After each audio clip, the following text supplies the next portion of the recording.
Kazakhstan's main city Almaty appears calm after soldiers from the CSTO regional bloc are deployed there. At least 22 people die of hypothermia after heavy snow traps them in a mountain resort in Pakistan. Thousands demonstrate on the streets of Paris and Vienna against strict COVID-19 measures. Kazakhstan's main city Almaty appeared calm on Saturday after violent protests against President Kassym-Jomart Tokayev's regime. The authorities say security forces killed 26 people in this week's unrest and that 18 of their officers died. More than 4,400 people were arrested, they said, and there were suggestions the unrest might be continuing.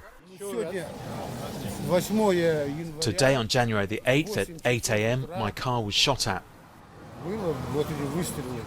It came from the direction of the mayor's office. The protests were the biggest since Kazakhstan's independence from the Soviet Union in 1991. I think the people have awoken. There won't be another president reigning for 30 years. A few tourists who'd been caught up in the unrest were flown back to Russia on military aircraft. They had been at a ski resort when the unrest began.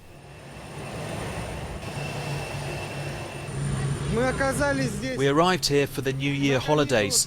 We wanted to go skiing.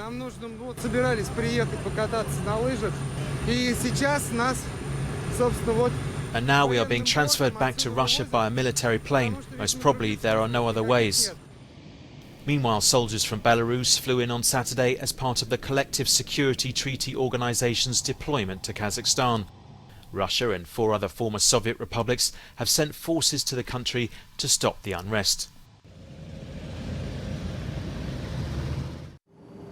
As the Kazakhstan civil unrest continues, cryptocurrency enthusiasts are closely monitoring the country's Bitcoin mining industry. The former Soviet Republic became a major Bitcoin mining hub following the Chinese crackdown on the activity last year. Bitcoin mining involves the use of computers to solve extremely difficult math equations. That helps verify Bitcoin transactions and keeps the network running. It takes a huge amount of energy to run the computers, and mining companies look to set up their pools in places that can provide cheap electricity. In August, Kazakhstan accounted for more than 18% of the global Bitcoin network hash rate. But in the last number of days, the country's mining output has been wiped out due to the government shutting down the internet in an attempt to control the mass protests. The Bitcoin network is now feeling those effects, with the price of one coin slumping to multi-month lows.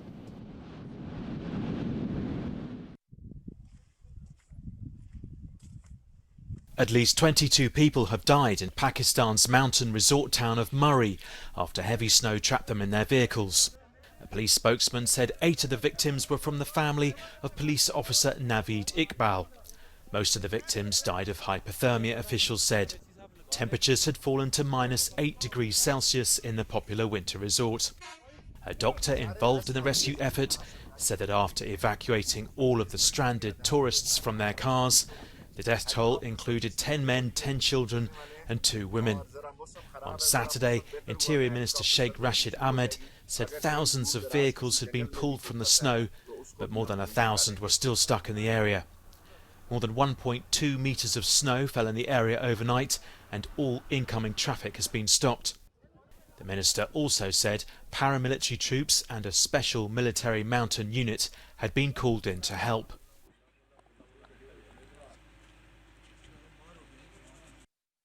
President Emmanuel Macron said he wanted to annoy them, and annoy them he did. Thousands of demonstrators marched in Paris against the vaccine pass, a new restriction that targets those who remain unvaccinated. French far-right presidential candidate Florian Philippot spoke out against Macron's controversial comments, saying the French are waking up and they won't be insulted by the kind of madman who is at the helm of the state, who indulged in insults, divisions and apartheid against his own people. This is the first in the history of the French Republic.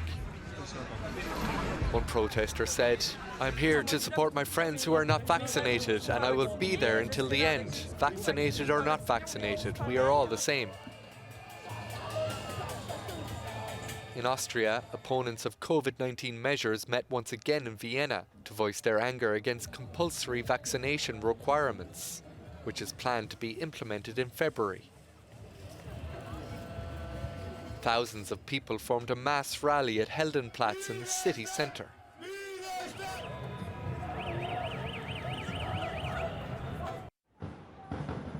Djokovic is proving his robustness is not only for the tennis court. The Serbian international tennis player's lawyers filed documents claiming he had COVID-19 last month. This new element could challenge his visa cancellation and deportation ordered by Australian border officials over his vaccination status. On Thursday, Djokovic was refused entry to the country and transferred to an immigration detention hotel in Melbourne, pending a review of his case. If the 9-time Australian Open champion fails to have his visa cancellation overturned, he could be barred from the country for up to 3 years. Organisers of the Open Australia tournament and the government of Victoria State are blaming each other for giving different instructions regarding the acceptable grounds to enter the country and participate in the tournament.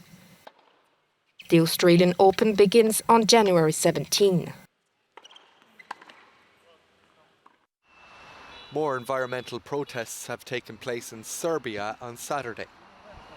Demonstrators blocked roads in Belgrade out of anger at the government's plans for a new lithium mining facility. Ecological activists have organised weekly gatherings in a show of force against President Aleksandar Vučić and the Rio Tinto Mining Corporation.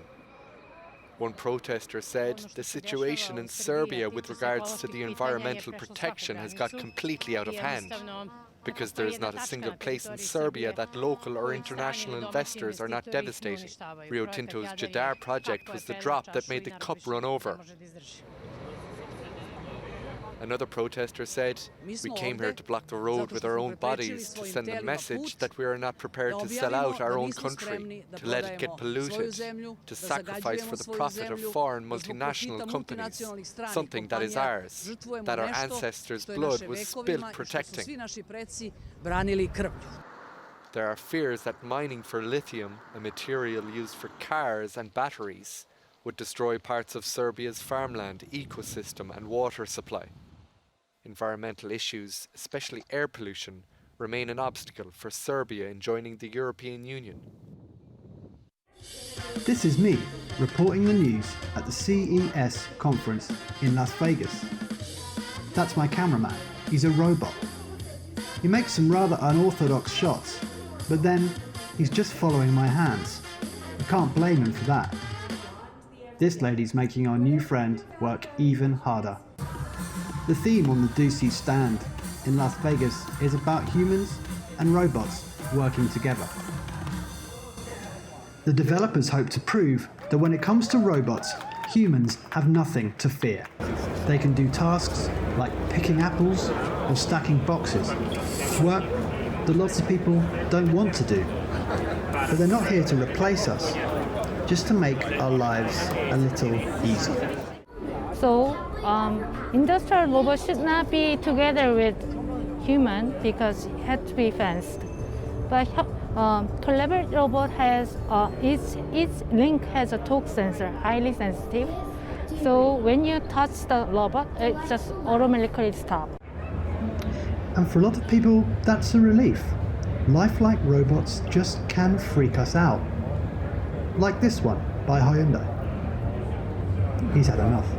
I think it is a sci-fi. We've been programmed as humans to see sci-fi movies and think that anything with legs must be a threat to us.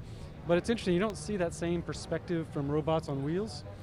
Something about the legs make our human brain think it's going to be a threat to us, which is not the case. Sometimes people's first reaction, some people think, oh, that's kind of creepy. But the reality is it's a remote control car, right? In the grand scheme. It just looks more like us. With friendly operators behind the controls. But we can program the fence into the program, so it can be just stopped, and you can limit the robot space. So that's why this robot can be together with human. Indeed, when the drummer leaves, the music stops, and this is just a drum kit. Or is it? This is Orlando Crowcroft reporting for Euronews from Las Vegas.